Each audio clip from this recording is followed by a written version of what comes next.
daawadayaal kusoo dhowaada janaalka caafimaad. maanta waxaan ka hadlaynaa shahwada xasaasiyadda ee dumarka gubta xilliga galmada. marka hore haddii aad ku cusub tahay janaalkeena subscribe dhe share garay qaybta hoose waxaad noogu reebi kartaa ra'yigaaga. shahwada xasaasiyadda ee dumarka gubta waa xaalad aan badnayn taas oo ay keento borotiin laga helo shahwada ragga ama biyaha ragga dhib weyn u geysata dumarka. waxaana inta badan dumarka qaar ee ragga shahwadaasi leh ay u galmoodaan lagu arkaa calaamado kuwaas oo ay ka mid yihiin guduudasho, barar, xanuun, cuncun iyo gubasho xubinta taranka ee dumarka ama farjiga. calaamadahan waxa ay soo muuqan karaan kadib 10 ilaa 30 daqiiqo isu tagga lamaanaha ama marka ay galmo ay sameeyaan kadib. calaamadahan caabuqa ah waxaa lagu arki karaa meel walba oo jirka dumarka ka tirsan ama meel walba oo jirka dumarka ah oo shahwadaasi ay gaarto. dumarka qaar xanuunkan gudaha keliya ayay ka dareemi karaan, halka dumarka qaarna ay ka dareemi karaan dhammaan xubnaha jirka oo lagu arko qufac, hindhiso, neefqaad iyo maqaarka oo cuncun fara badan keena. dumarkuna ay inta badan ay isxuqaan. waxaana lagu arki karaa xanuunkan lamaanaha marka ugu horeysa oo ay kulmaan ama ay jamaac ay sameeyaan, ama si soo booda ah ayay isugu arki kartaa haweeneydu cuncun ama calaamadahaasi. caabuqan waxaa inta badan lagu qaldaa infekshanka xubnaha taranka dumarka iyo xanuunka galmada lagu kala qaado.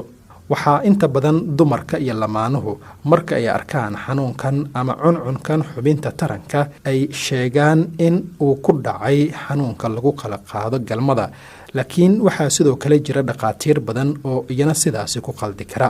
marka la sameeyo baaritaan guud oo caafimaad waxaa la ogaan karaa in xaaladan ay jirto. xaaladan waxa ay waxyeeleyn kartaa wada noolaanshaha lamaanaha iyo jiraddii ay ubad ku dhali lahaayeen. laakiin haddii ay dulqaad muujiyaan uuraysiga, xasaasiyadan waxba uma dhibto oo hooyadu waa ay dhali kartaa owlaad haddii alla uu siiyo. waxaa jira dhaqaatiir qaar oo sheegaya xanuunkan oo sidoo kale loo yaqaano system allergy inuu dhibaato weyn ama uu adkeyn karo in dumarka qaar ay uur yeeshaan. inkastoo alerjigan uusan saameynin in dumarku ay uur yeeshaan, haddana calaamadaha qaar ayaa awoodda ka tiri kara biyaha ragga. dhaqaatiirta qaar waxay sheegayaan in alerjigan uusan saameyn ku yeelan uur qaadista haweenka haddii alla uu siiyo. haddii biyaha ninka laga helo alerjigaasi islamarkaasi lamaanaha gabadha iyo ninka ay damcaan inay isu galmood ay sameeyaan, uurna ay raadiyaan, waxaa sidoo kale jira hab kale oo gaar ah kaas oo loo yaqaano fertilization ama IVF. nidaamkan ayaa waxa uu yahay nidaamka looga soo saaraya ragga biyaha kadibna la marinayo shaybaar. marka la daweeyo borotiinkaasna laga saaro in intaasi kadib lagu duro ama lagu dhex shubo xubinta taranka ee gabadha, gaar ahaan makaanka, taas oo caawimaad ka geysan karta in biyaha ninka laga saaro alerjiga kadibna iyaga oo nadiif ah lagu talaalo minka. waxa ayna tani ay ka caawin kartaa in biyaha ragga laga saaro alerjiga la daweeyo, islamarkaasna iyaga oo nadiif ah oo caafimaad qaba lagu talaalo gudaha minka, halkaasna ilmaha ay ku abuurmaan. nidaamkanna waxaa la yidhaahdaa fertilization ama IVF. haweeney walba oo isaga shakisa xanuunkan waxaa muhiim ah in ay la kulanto dhakhtar si loo xaqiijiyo. daaweynta xasaasiyadda shahwada ee dumarka ilaa iyo hadda ma lahan dawo loo isticmaalo oo dhammayn karta xanuunkan, laakiin waxaa lagu yareyn karaa isutagga oo la xadido biyaha oo aan xubinta taranka lagu shubin iyo isticmaalka daawooyinka xasaasiyadda.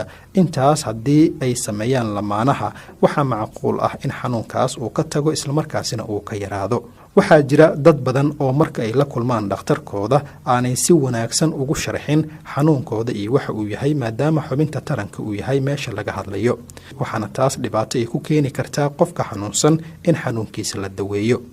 waxaa wanaagsan in dadka intooda badan markay u tagaan dhaqaatiirtu in sida ay tahay ay ugu sharxaan xanuunkooda si wax looga qabto. waxaa inta badan la arkay dumarka qaar marka ay yimaadaan xarumaha caafimaadka, gaar ahaan ay la kulmaan dhaqaatiirta kuwa ragga ah, inaanay xanuunkooda si sax ah aanay u sheegin.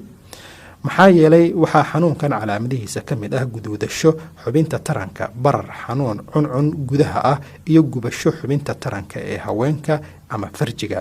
waxaana intaas laga yaabaa dumarka qaar inaanay sheegin, laakiin haddii ay sheegaan oo dawo la siiyo, taas waxa ay ka caawin kartaa in haweenaydu ay caafimaad hesho. daawadayaal, waad ku mahadsantihiin la socoshada janaalkeena caafimaad. waxaan filayaa markan in aad fakar fiican aad ka haysataan shahwada xasaasiyadda ee dumarka gubta. waxaana inta badan dumarka qaar ay dareemaan cuncun iyo xasaasiyad iyo xanuun badan inta galmada ay socoto ama 30 daqiiqo kadib marka galmada la joojiyo. waxaana dadka qaar ay sheegaan in ay xanuunkaasi uu yahay xanuunka lagu kala qaado galmada, laakiin marka dhakhtar ay la kulmaan intaasoo dhan ma jiraan. waxaan filayaa markan inaad aragti wanaagsan aad ka haysataan shahwada xasaasiyadda ee dumarka gubta xilliga galmada. fadlan si aad mowduucyo kale oo cilmiyeysan oo ku saabsan caafimaadka aad u hesho, rukumo janaalkan, subscribe dhe, share garey, qaybta hoose waxaad noogu reebi kartaa ra'yigaaga.